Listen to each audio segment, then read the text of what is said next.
Benim adım Abdullah. 24 yaşındayım. Son 12 yıldır, belki 13, yani aklım erdiğinden beri her sene Ağustos ayında köye geliyoruz. Tabii öğrenciyiz. Yani okul zamanı bittikten sonra bizim için köy vakti başlıyor. Fındık toplamaya geliyoruz buraya. Yani tabii ilk başlarda alışkın olmadığımızdan dolayı hava değişikliği direkt etki ediyor insana. Direkt böyle birkaç günü hasta olarak geçiriyoruz. Bunun dışında bizim bahçeler biraz yama. Tabii yamada fındık toplamak zor oluyor ve özellikle yağmur yağdığı zaman çimen kayıyor ayağımızın altından. Tabii lastik giyiyoruz, kara lastik. Biraz sıkıntı çıkartıyor bize. Tabii hasta oluyoruz dedik ya, bazılarımız da hasta oluyormuş gibi yapıyor.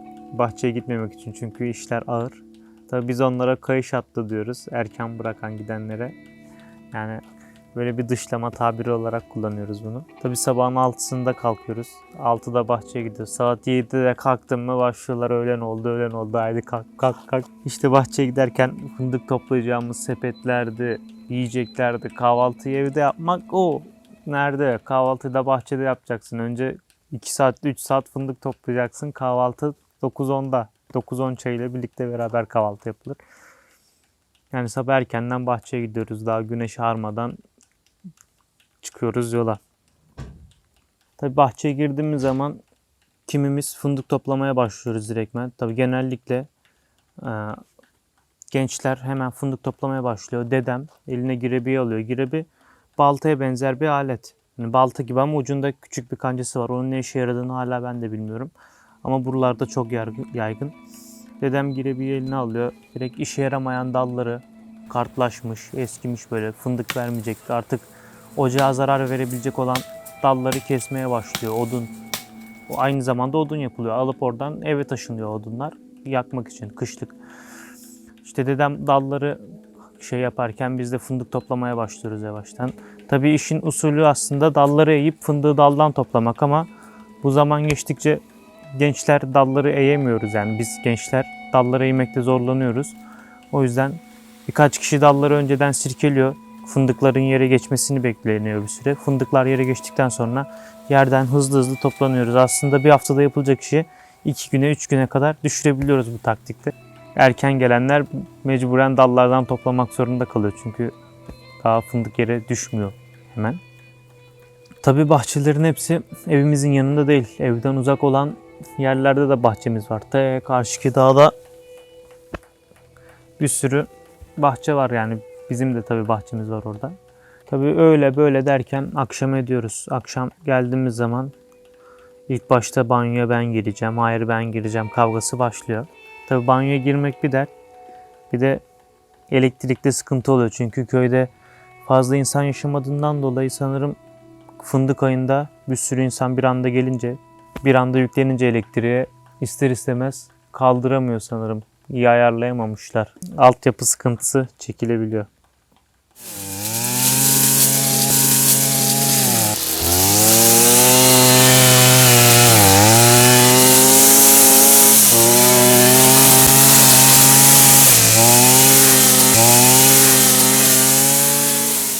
Bahçelerin altlarını temiz olsun, fındıklarımızı rahat toplayalım diye temizliyoruz. Ocaklarımızın diplerini de hava alsın diye temizliyoruz.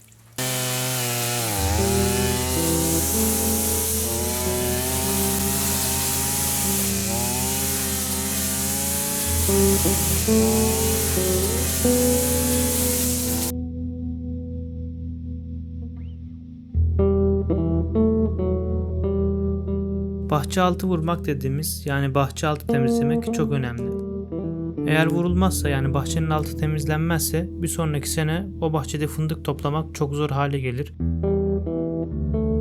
Fındıklar otun içinde kaybolur ve bulamayız. Yani fındıkların çoğu telef olur, ziyan olur. Bunun olmaması için her sene bahçe düzenli olarak fındık toplanmadan önce ve daha öncesinde altının vurulması lazım. Yani bahçenin altını temizlemek hem fındık toplama açısından hem de fındığın kaybolmaması açısından çok önemli bir iş. Zaten genelde biz İstanbul'da olduğumuz için parasıyla adam tutup onlara yaptırıyoruz. Biz gelmeden önce bahçenin altı vurulmuş oluyor.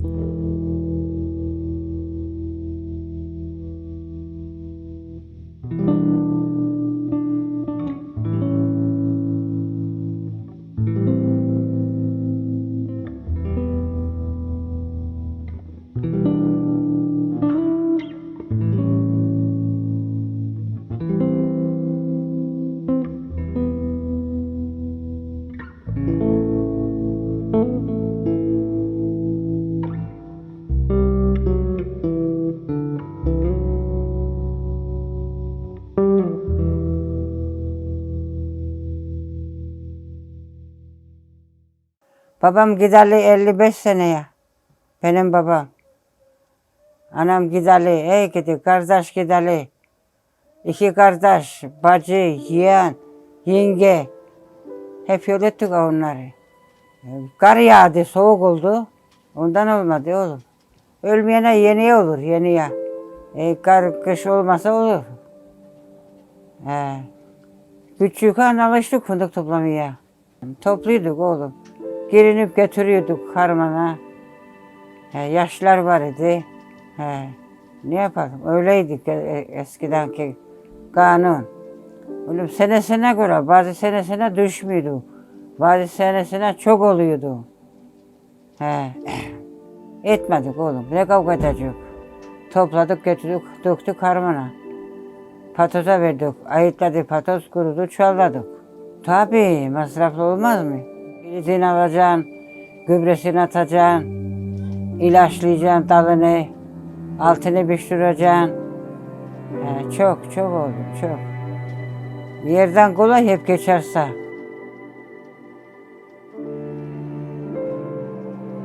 Şimdi bolluk var, eskiden yoktu. Tarla ekiyorduk, mısır biriktiriyorduk, mısır ekmeği yiyorduk. Kabak, fasulye, mal bakıyorduk, süt yoğurt sağıyorduk, pişirip yiyorduk. Anne mi? He. Ya. O baçan Japonca'da babaanne demekmiş. Aman çeşme, canım çeşme, Muhammed'i görmedin mi? Aman çeşme, canım çeşme, Muhammed'i görmedin mi? Şimdi burada abdest aldı, doğru gitti camisine. Şimdi burada abdest aldı, doğru gitti camisine. Aman cami, canım cami, Muhammed'i görmedin mi? Aman cami, canım cami, Muhammed'i görmedin mi? Şimdi burada namaz kıldı, doğru gitti çarşısına. Şimdi burada namaz kıldı, doğru gitti çarşısına. Aman çarşı, canım çarşı, Muhammed'i görmedin mi? Aman çarşı, canım çarşı, Muhammed'i görmedin mi? Şimdi buradan kefin aldı, doğru gitti kabirine. Şimdi buradan kefin aldı, doğru gitti kabirine. Aman kabir, canım kabir, Muhammed'i görmedin mi? Aman kabir, canım kabir, Muhammed'i görmedin mi? Şimdi Ali sizin idi, şimdi İsa bizim oldu. Şimdi Ali sizin idi, şimdi İsa bizim oldu.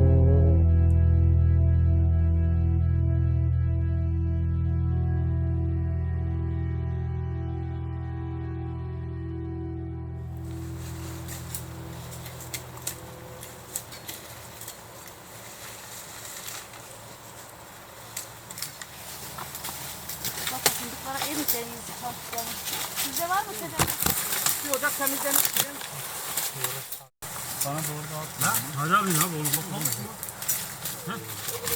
Bağırız. Valla onu koymanız güzel bu. Toplamış mı?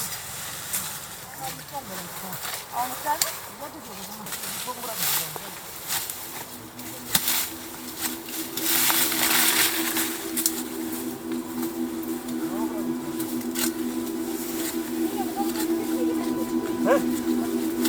Resmi mi o? Eğer burada doğdun, burada yaşıyorsan bunun bir yaşı yoktur. Ayağın yürümeye başladığından itibaren kendini fındık bahçesinde bulursun. Hatta bu bebeklikte başlar, çocuklukta başlar. Bahçede uyursun, bahçede gezersin. Aklın erdikçe de her ne kadar istemesen de toplamaya gidersin. Tabi sade toplamakla bitmiyor. Bunun daha önce işçiliği de var.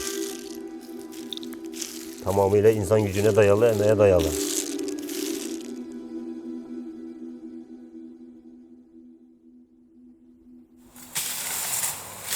Böyle toplayın. Şunu da.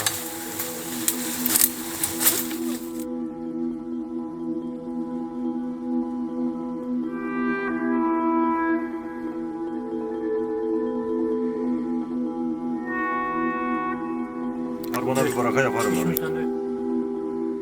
Böcekten korkuyor, yılandan korkuyor. Aynen. Benimki böcekten korkuyor, şeyden korkuyor. Aygırı yine de bir pat yolu yaparım oraya, tamam.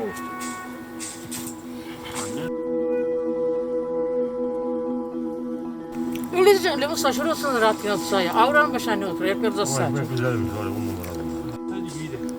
Az kaldı oğlum. Daha la yukarısı.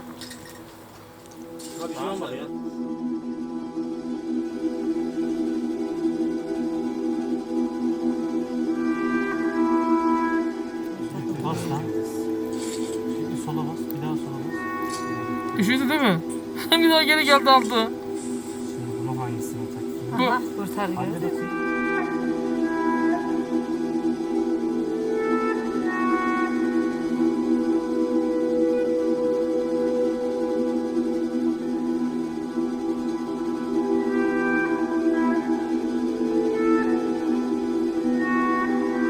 Ya fındık ocaklarının dibinde her sene filizler de büyüyor. Onları da kesmek gerekli. Fındıklar ocakların arasına giriyor. Tabi ocakların içine girmek bayağı zor oluyor eğer filizleri almazsak. Bunun dışında o filizler yetişkin dalların da düzenini bozuyor. Fındığın rahat şekilde yetişebilmesi için ocak diplerini temizliyoruz.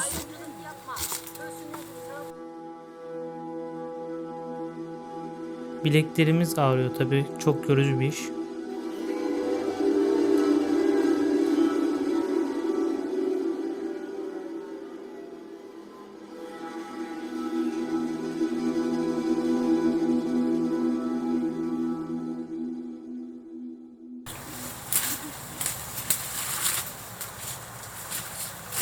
Şunlar. Al bunlar. Yok şuraya iç içe girmiş. Kes oğlum, bir sürü var onda ya. O içeride. Fındığın az olma sebebi tamamıyla hava şartlarına bağlı durumdur. Ya fındıkta şöyle de bir durum vardır. Ne kadar bakım yaparsan yap, ne kadar ilaç atarsan at, gübre vesaire sana bağlı değildir. Mart-Nisan aylarında, Şubat ayında hava şartları uygunsuz giderse fındık zarar görebiliyor. Çünkü bizim bölgemiz genelde yağış alan bir bölge. Fındık çok aşırı soğukta da zarar görüyor, sıcakta da zarar görüyor. Öyle bir ürün. Artık günümüzde öyle de bir noktaya geldik ki muhtemelen bizlerden sonra bu fındık üretimi çok daha düşer. Maalesef yeni nesil gençlik tarıma, çiftçiye, köye pek ehemmiyet vermiyorlar. Kendi bağında, bahçesinde çalışmak zorlarına gidiyor. Onun için bütün ürünlerde olduğu gibi fındık ürünü de gittikçe düşüşe girecektir. Çünkü bir yıl bu bahçelere girmesen muhtemelen orman olacak. Çünkü burası yağış alan bir bölge olduğu için yeşillik çok çabuk büyüyor. Bir sene, 2 sene bakım yapma, ondan sonra daha giremezsin. Orman olur.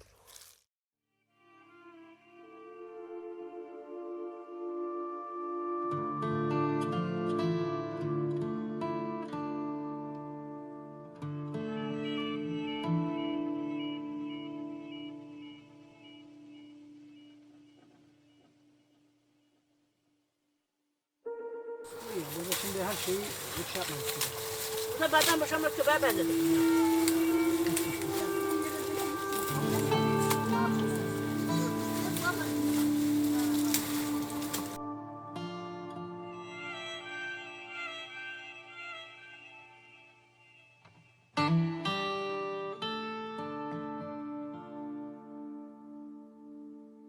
Halbuki biraz daha ileriye git, bizim anamız babamız neler çektiler. Ne yokluklarla büyümüşler.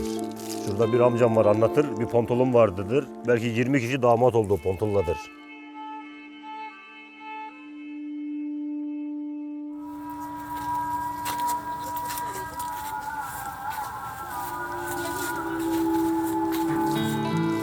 Benim çocukluğum burada geçtiği için her şey bana kolay geliyor.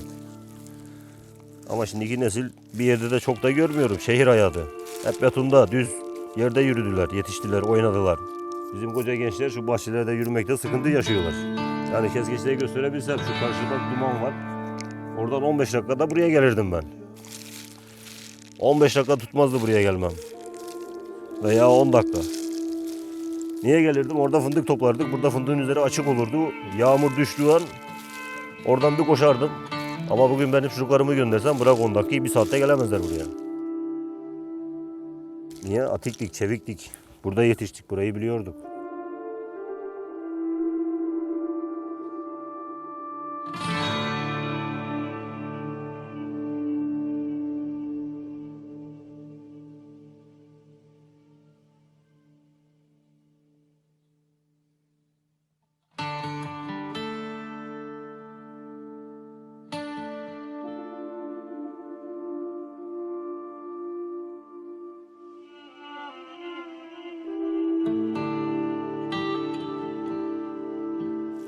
İş yerinde arkadaşlar nereye? Giresun'a. Oo, nereye? Tatile. Aa, Giresun gibi yer. Deniz kenarı, yayla, güzel.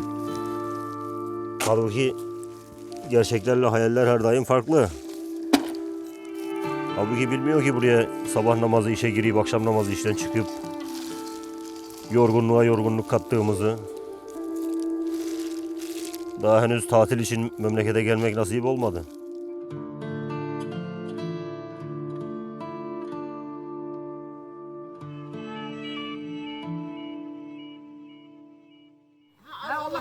Aldım ama karıştırmaya değil.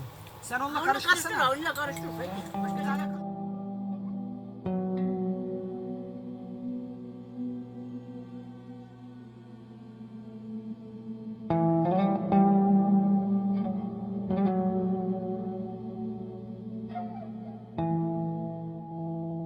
Güzel yanı nedir?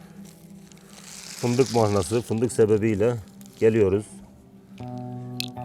Memleketimizi görüyoruz, eşimizi, dostumuzu, arkadaşlarımızı görüyoruz. Belki fındık olmasa ona da gelemeyeceğiz. Çünkü hayat şartları, bir gezmeye gideyim, bir tatile gideyim, şu kadar masraf olacak diyeceksin, gelmeyeceksin.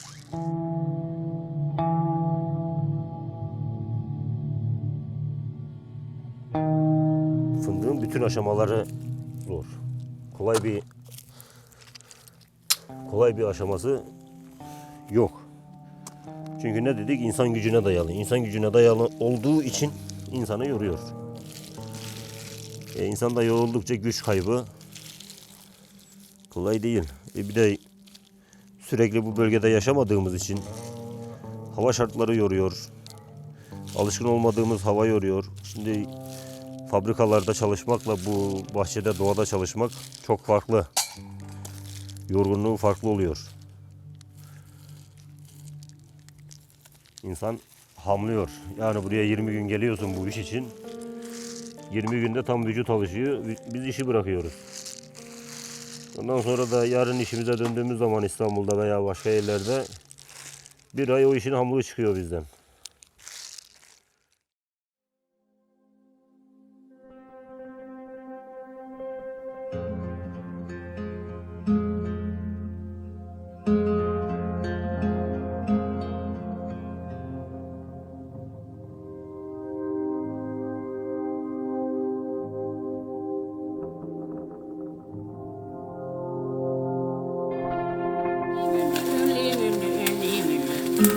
Kayıt mı oldu?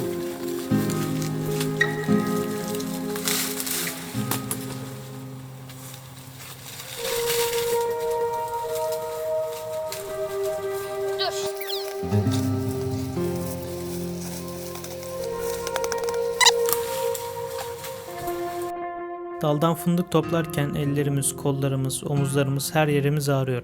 Çünkü dallar büyükler, güçlüler. Onları eğmek, tutmak çok güç gerektiriyor. Bir de bunu sabah 7'den akşam 6'ya, 7'ye kadar yaptığınızı düşünün.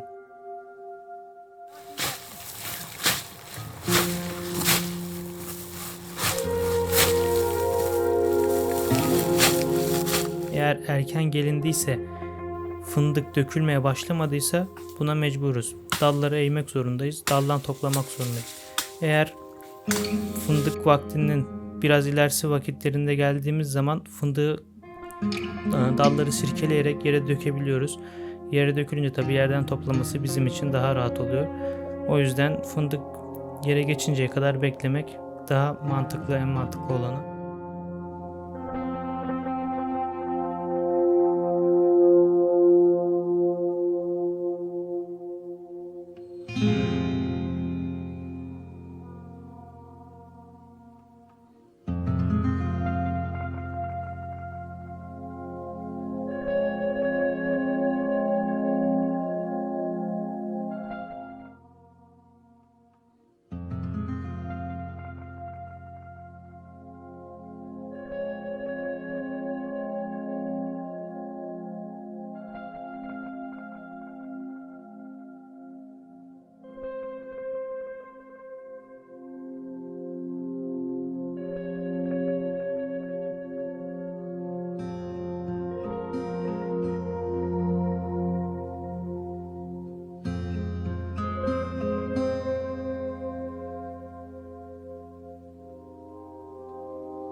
Hava şartları da elverişli olmazsa fındık hiç toplanmıyor. Zaten sabahtan havanın durumundan anlıyorsun yağmurun yağıp yağmayacağını.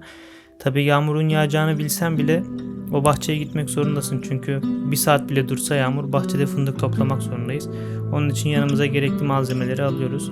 İşte yağmur yağdığı zaman ıslanmamak imkansız. Bahçede her türlü ıslanıyoruz. Bu yüzden bahçedeysek yanımıza aldığımız bir çadır yapıyoruz, hemen oraya fındık ağaçlarına bağlıyoruz bir muşambayı, altına oturuyoruz, dinmesini bekliyoruz. Yoksa hasta oluruz, yani fındığı toplayamayız. Zamanında çok ciddi yağış altında fındık topladığımız da olmuştu. Vaktinde yetiştirebilmek için mecbur kalmıştık.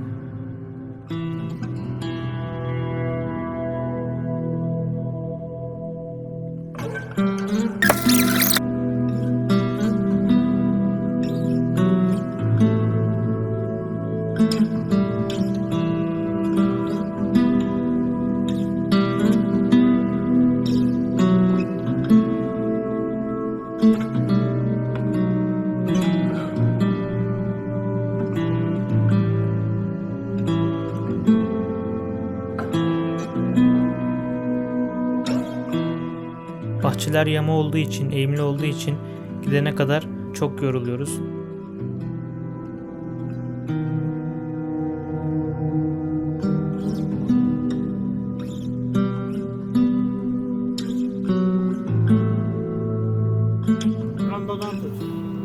Hayır. Bahçeye varınca ilk eşit dallara bağlayarak tenteyle bir çadır kurarız. Tabi yağmur yağacaksa onu kestirebilirsek tenteyi kurarız. Tabi bu tentenin altına eşyalarımızı koyarız. Eşyalarımız ıslanmasın diye. Yağmur yağdığında da direkt tentenin altına kaçarız. Eşyalarda tabi yemeğimiz de oluyor. Yemeği dallara asarız. Yere koyarsak karıncalar, böcekler geliyor. Ama bir dala astığımız zaman sapasağlam durabiliyor.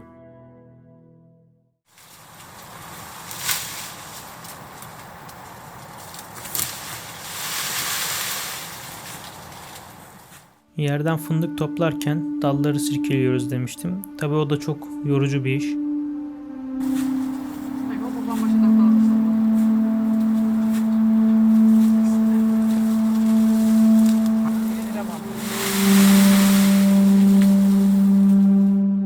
Dallar silkelenirken yerden fındığı toplayanların da beli çok ağrıyor. Daha genç yaşta sanki belimizde problem varmış gibi oluyor. Her Ağustos ayında toplarken hiç akşam olmayacakmış gibi geliyor. Çünkü sıkıcı bir iş. Aile üyeleriyle sohbet muhabbet ede akşam ediyoruz. Kuzenlerim, amcam, abim falan oluyor. Tabii kuzenlerimin gelmediği sene biraz sıkıcı oluyor bahçede kimse olmayınca tek başına.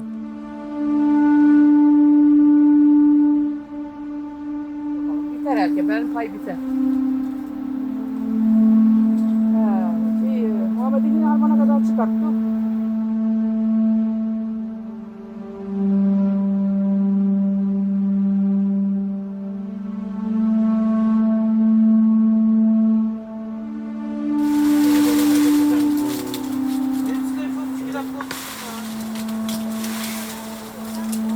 Aynı babaannem gibisiniz ya. Mola yok, bir şey yok. Çalış.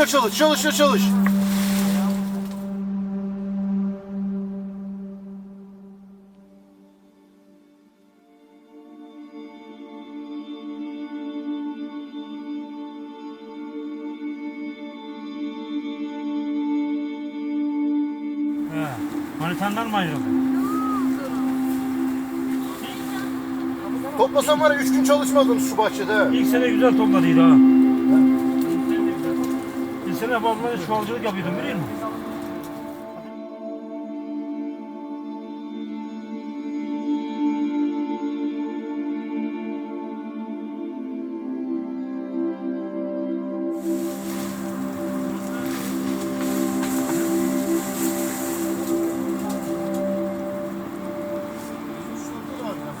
Aynı bu şekilde.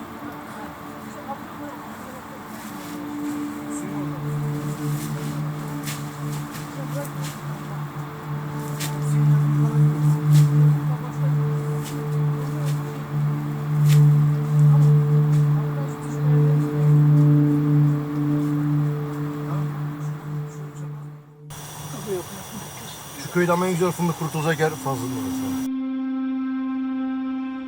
Tabi bahçeye tüp götürüyoruz. Çay demliyoruz o tüpte. Yemek istiyoruz. Normalde sevmediğim bir yemek bile o an çok lezzetli geliyor. Aslında yorulsak da galiba ortamı seviyoruz. Çünkü ailemizdeyiz.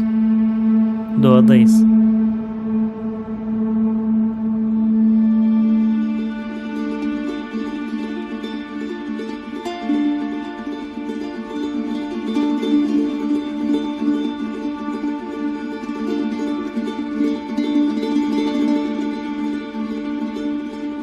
Ama kardeş kardeşin yerinde yan yana topluyor. Biz buradan kardeşiz. 1 kilo, 2 kilo, 5 kilo Geçer bacım, birbirimize fındık yerine geçebiliyor. sıçrar yani.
Tabii fındık bahçelerimizin konumları farklı yerlerde oluyor. Bir ulaşım yolunun üzerinde bir bahçemiz var, bir de altında. Tabii üzerinde olanları taşımak için yola indirmemiz gerekiyor. Yolun üstündekileri çok rahat bir şekilde yola yuvarlayabiliyoruz çuvalların ağzını bağlayıp. Ancak yolun altında kalan bahçemizde fındıkları mecburen sırtımıza alıp yola kadar çıkarmamız gerekiyor. Bayağı bir zorlanıyoruz. Bir de fındıklar yağmurda ıslandığı zaman bayağı ağır basıyorlar. Diklerken ya, bunu yatay şekilde.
Arabayı yükledikten sonra getiriyoruz. Harmana seriyoruz.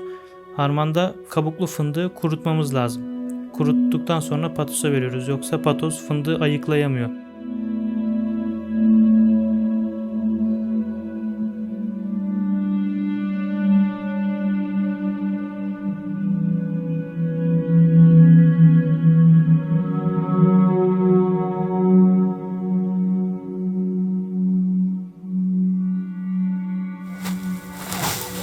Ha öyle.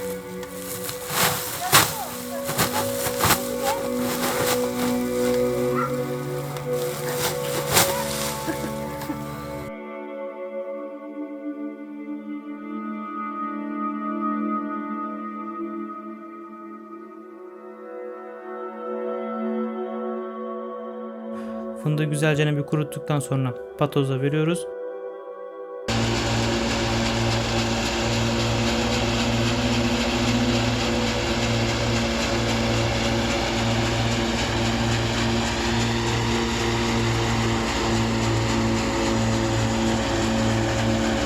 Çeç haline getiriyor. Patoz fındık ayıklama makinesi. Fındığı kabuğundan çıkartıyor.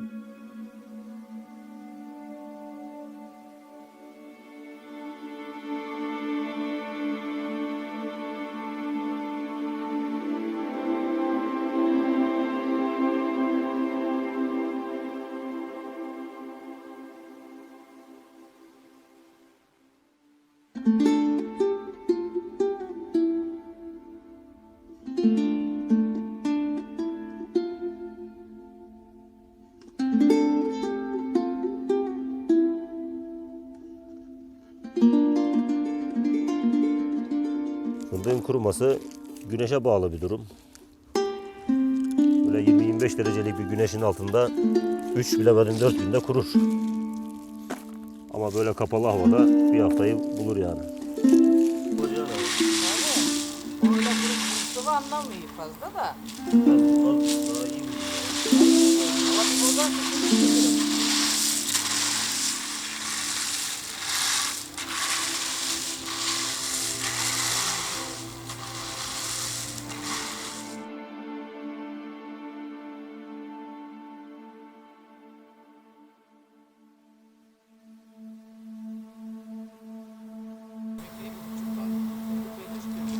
Yine de normal fındığımız varmış bizim ya. İçinde bulunan çürükleri, boşları seçiyoruz. İçinde kurt delikleri var. Onları alıyoruz, boşları alıyoruz. Kırılmış içler var, onları seçiyoruz. Satarken de değer kaybına uğramamış oluyor. Randımanı daha yüksek geliyor. Tabii en sonunda çuvallarken tekrar makineye de savuracağız. İçindeki pisliği, gübürü de atacağız. Daha temiz olacak.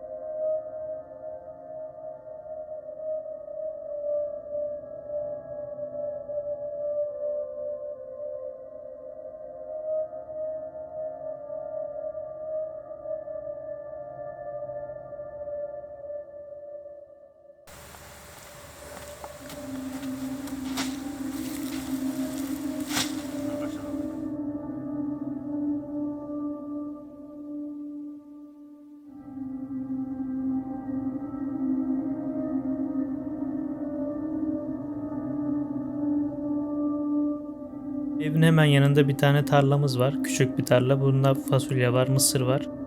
Annelerimiz fındık bittikten sonra birkaç gün fasulyeyle uğraşıyorlar.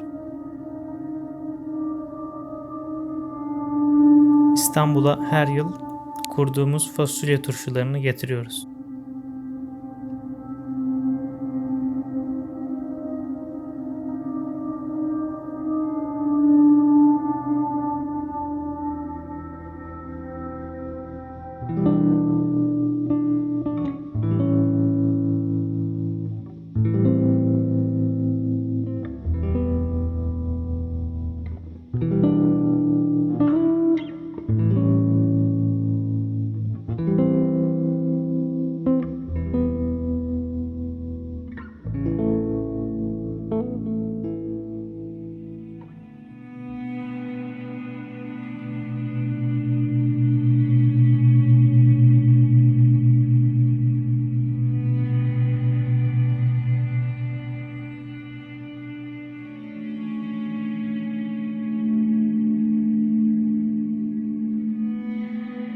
Aslında doğasında gezip eğlenilecek yer Giresun ama fındıktan dolayı her sene gelip eziyet çektiğimiz yer oluyor.